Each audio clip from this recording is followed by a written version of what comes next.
Madame la présidente, monsieur le ministre, madame la présidente de la commission, monsieur le rapporteur, mes chers collègues, le 26 mars dernier, après 2 années d'âpres discussions, le Parlement européen a définitivement adopté la directive sur le droit d'auteur.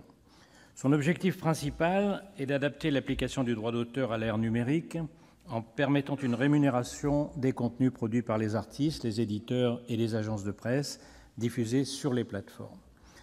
Il ne s'agit pas de restreindre l'accès à l'information, mais au contraire de la garantir en protégeant les créateurs et les journalistes dont la valeur de la production est chaque année un peu plus captée par les géants grandissants de l'industrie dématérialisée. Les GAFAM sont devenus des sortes de monstres à 2 bras très inégaux, un très long bras pour prendre et un bras très court pour redistribuer. Pour le secteur de la presse, la création d'un droit voisin est vitale. Nous connaissons ces difficultés, dont l'affaire Presstalis n'est qu'un des plus visibles symptômes. Nous connaissons également le rôle essentiel que joue la presse dans le fonctionnement de nos démocraties. Je voudrais remercier l'auteur de cette proposition de loi, notre collègue David Assouline, pour l'initiative qu'il a prise et pour la qualité du travail qu'il a réalisé en sa qualité de rapporteur. La proposition de loi que nous examinons aujourd'hui en deuxième lecture prévoyait dans sa version initiale une durée de validité de ce nouveau droit de 50 ans. Notre groupe avait proposé un abaissement de cette durée à 5 ans, ce qui permettait de ne pas décrédibiliser la France dans les négociations qui battaient leur plein à Bruxelles. En fixant ces droits à 2 ans, l'Europe a été encore plus raisonnable.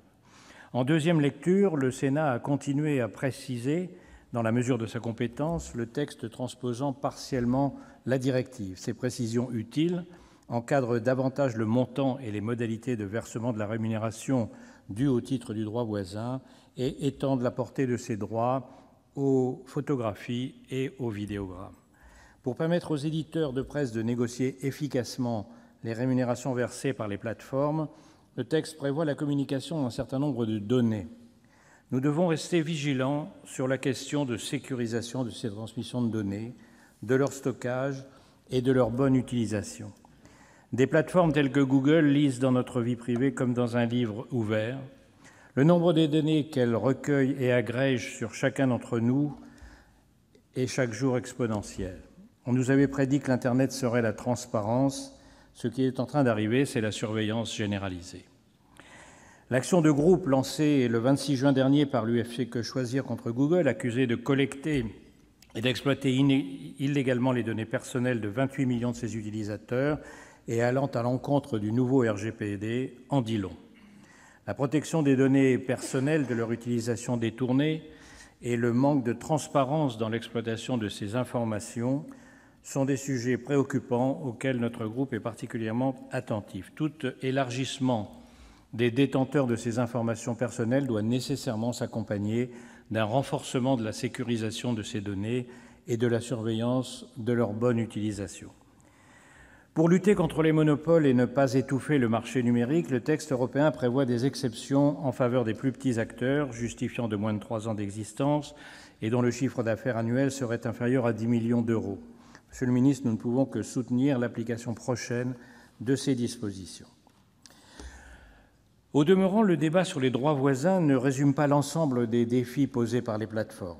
Jusqu'à présent, une plateforme telle que YouTube ou Facebook n'était juridiquement pas responsable du contenu qu'elle diffusait, comme un enfant placé sous l'autorité parentale. Le problème est que cet enfant est comme un nourrisson insatiable, un canal alimentaire avec une très grande voracité à l'entrée pour capter tout ce qui passe à proximité, et à l'autre extrémité, une irresponsabilité absolue. Nous ne pouvons que nous féliciter que le régime ultra-permissif et déresponsabilisant qui s'appliquait jusqu'alors aux GAFAM prenne fin prochainement lorsque les dispositions prévues par la directive seront transposées dans chacun des pays membres de l'Union. Nous le savons, pour faire face aux géants du web, cette régulation est une question éminemment européenne. Un autre défi que nous allons essayer de relever avec un texte qui nous parviendra bientôt de l'Assemblée nationale est celui de la haine. C'est devenu le crack des réseaux sociaux et on a l'impression qu'il y a chaque jour un peu plus d'addicts. Il y a beaucoup d'autres défis posés par les GAFAM dont on a l'impression que plus ils sont riches dans le portefeuille, plus ils sont pauvres dans l'âme. Et nous devrons continuer de légiférer. Pour conclure, l'instauration d'un droit voisin au profit des éditeurs et des agences de presse constitue une première étape en direction de la régulation du territoire numérique. Le groupe Les Indépendants soutient l'adoption de ce texte. Nous attendons avec grand intérêt les annonces prochaines du Gouvernement relatives à la transposition du reste de la directive Droit d'auteur, en particulier l'article 17 visant à rééquilibrer la répartition de la valeur au profit des créateurs de contenus diffusés sur les plateformes, qui devrait s'inscrire dans le cadre de la réforme de l'audiovisuel public. Je vous remercie.